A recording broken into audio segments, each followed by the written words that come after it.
As a solopreneur, a team of one, you are scrambling to stay on top of your work. You are exhausted from doing all the admin tasks, the marketing, the keeping on top of business systems and processes, customer service and client satisfaction, not to mention the work of the actual services that you provide or the products that you create.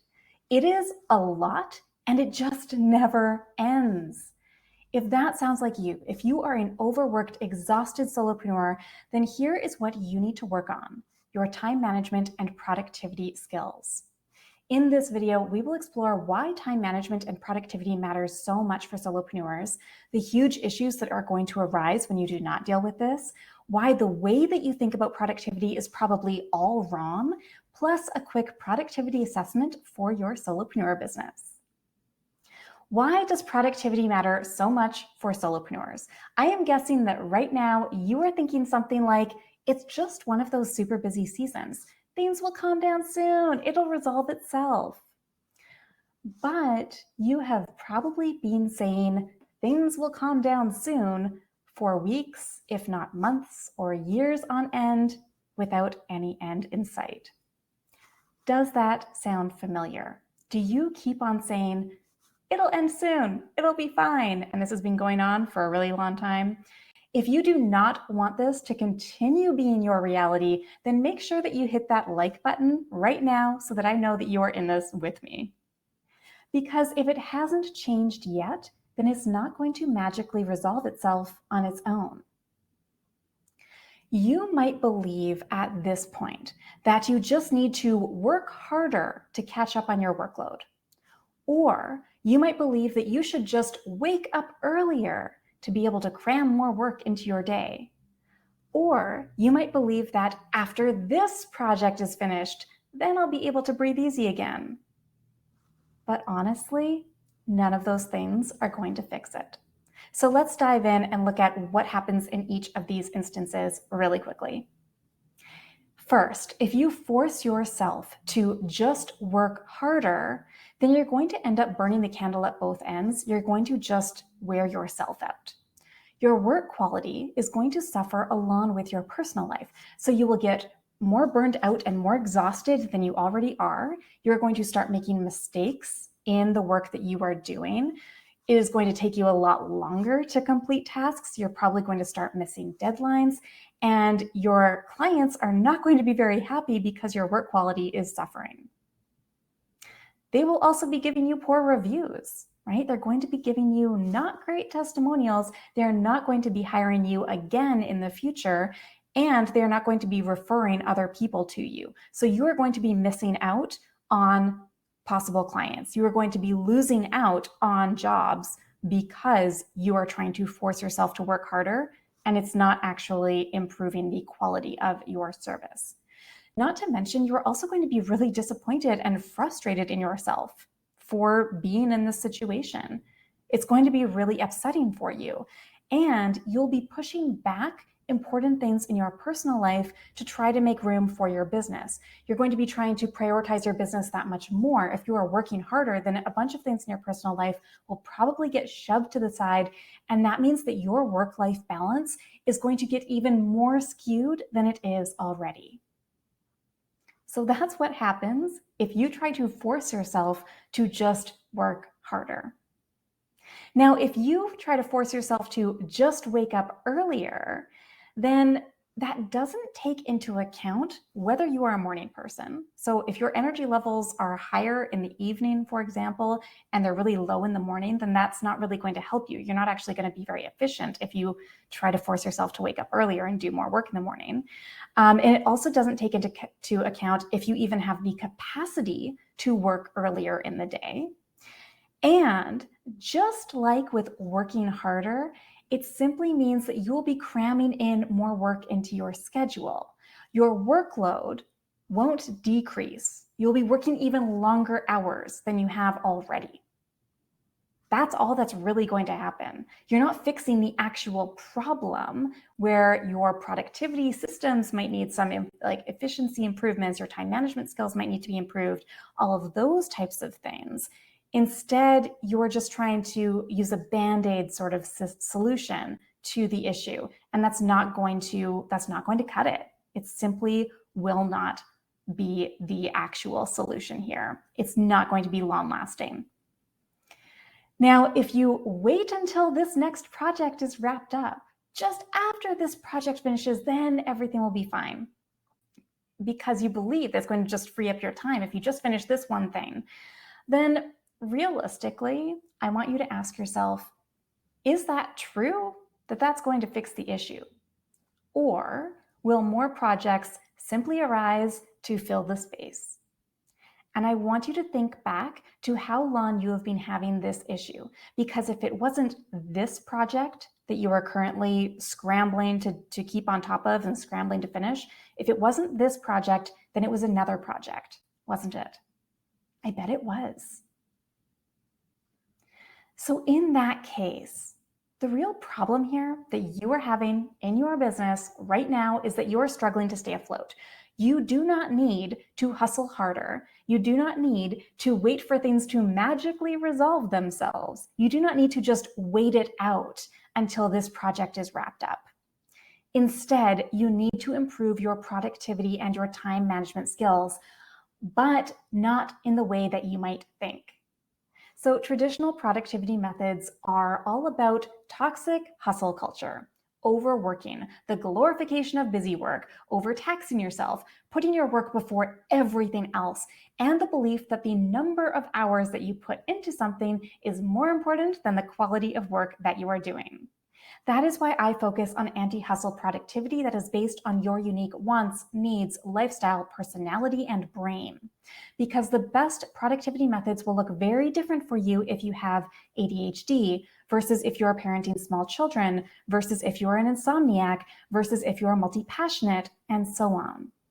There is no such thing as one size fits all when it comes to productivity and time management.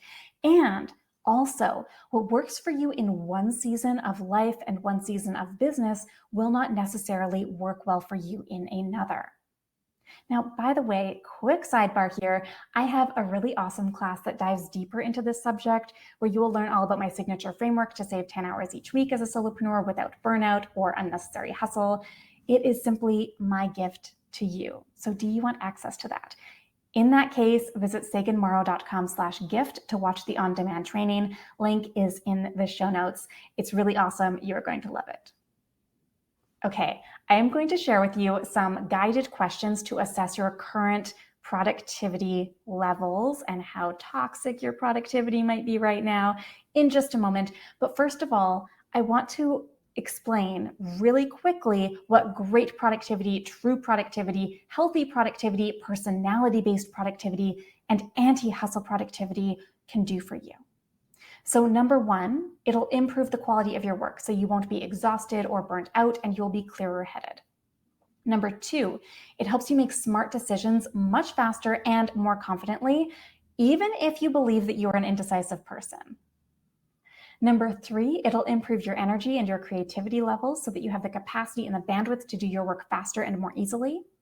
Number four, it'll increase your enjoyment of the work that you are doing because it'll actually make sense to you and you'll be doing your work in a way that works for your brain. Number five, it'll improve the quality of your relationships with clients and customers, your ability to meet deadlines, and your communication skills with them, which means that you will get rave testimonials and they will turn into repeat clients and they will refer you to other people. Number six, it will help you to achieve your goals much faster and more easily and to do so in a highly strategic, intentional way with flexibility built in as much as you want or need. Number seven, it'll improve your motivation, your personal accountability, your self-trust, your drive, inspiration, confidence, and long-term thinking.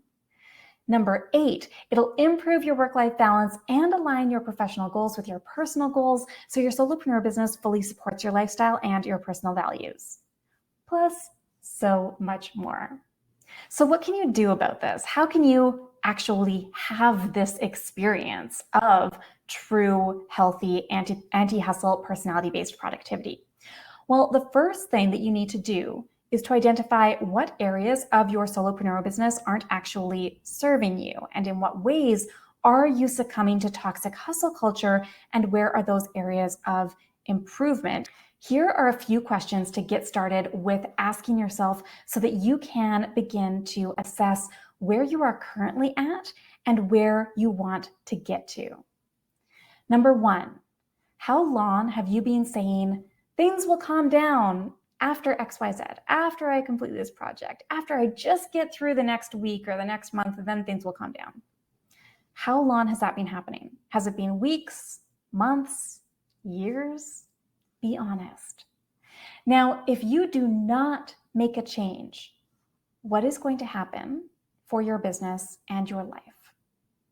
So here you are really looking at the path that you are currently taking. Does it have long-term and long-lasting sustainability? If you are watching this video, then spoiler alert, it probably is not sustainable. There's no shame or judgment in any of this. It's simply about identifying where you are at right now so that you know what needs to change moving forward. So that is the first assessment. The second area of assessment is, what goals do you have for your solopreneur business? And what goals do you have for your personal life? Do these two things match up? Where are there discrepancies? Again, we want to know where you are starting from in order to see what needs to change. And as a solopreneur, you are your business and vice versa. So disconnects between your business and your personal life are really going to create a lot of problems further on down the line if it hasn't already. And if you are starting to get burned out, if you are struggling with that work-life balance piece, if you are feeling exhausted, then this is a really good thing to assess and look at, do my goals match up with my personal life and my professional life? Are they in alignment? Are they connected together?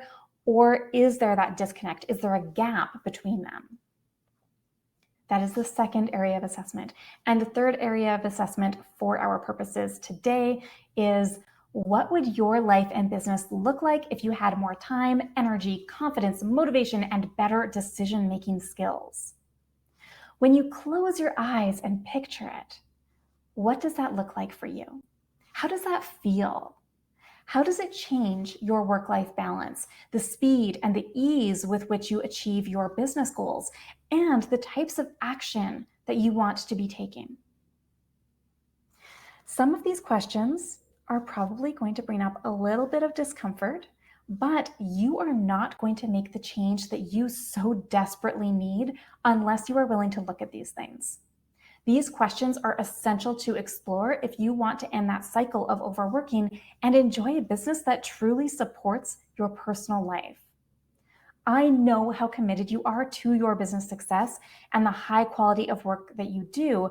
So now we need to make sure that your work-life balance and the way that you approach your business gets the same stellar treatment that you give to your clients and the work that you are doing for them. This is the tip of the iceberg, and there are many, many different aspects that I help my clients with as an anti-hustle productivity strategist and solopreneur coach, but the area that I want to focus on for this particular video series is your time management. Now that you know why productivity matters for solopreneurs and why personality-based anti-hustle productivity is the most important area for you to focus on in your solopreneur business right now, and you can envision what your future will look like, both if you make these changes and if you don't, now you are ready to learn about what you absolutely must do if you want to skyrocket your time management abilities. Stay tuned for an upcoming video on this exact topic. We will address the truth about time management, which is going to change everything for your time management skills. Be sure to save this playlist so that you can check out more videos that are coming very soon in this series about specifically what you can do to improve time management, why your current time management strategies are not working for you, and how to save 10 hours each week in your solopreneur business, no matter how busy you are. And let me know in the comments as well about specific questions that you have so that I can be sure to include them in upcoming videos on this topic of productivity and time management for overworked solopreneurs.